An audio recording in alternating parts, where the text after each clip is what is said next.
Романтичная все же профессия у хлеборобов. Природа, ветер, заставляющий мелодично звенеть спелые колосья и ни с чем не сравнимый запах свежесобранного зерна. Это только кажется, так успокаивает нашу неуемную фантазию директор агрофирмы «Степная» Азамат Махмутов. В сезон механизаторы сутками пропадают на полях, ведь погода осенью непредсказуема, и пока нет дождя, необходимо убрать как можно больше урожая. Осадки аграрии ждут лишь в одном случае – после входа зерновых культур. Этот год, как бы сказать, и неохота сказать, что плохой год, средний год. У нас в этом году дождей, так скажем, практически не было. Один только дождь был, это 28 июня. Спасло это нас. Первые посевы у нас, которые были посеяны 5 мая по 7 мая, 200 гектаров. Урожайность вообще низкая была, так как дождей не было, не хватило влаги. Те культуры, которые мы сеяли 20 мая, они в хорошем состоянии, где-то 12-15 центнеров с гектара ячмень дают.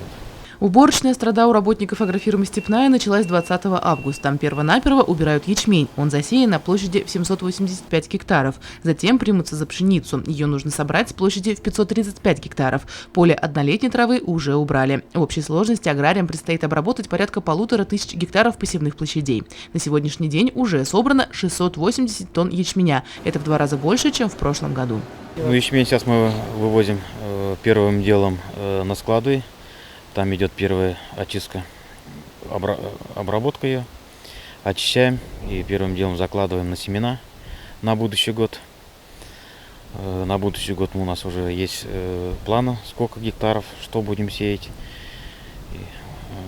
Будем семена откладывать, а остальное будем уже товарное зерно уже продавать.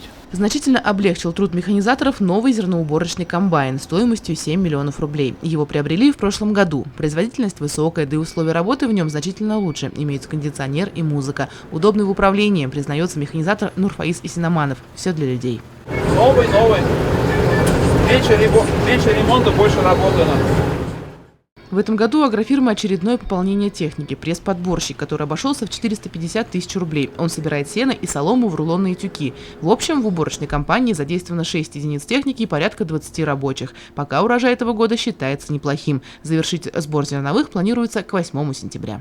Всем аграриям хочу пожелать, чтобы погода установилась, убрать свои сроки без потерь и побыстрее завершить уборочные работы. Елена Афанасьева, Радмир Сингулов, Любовь Карпова, телекомпания СТВ.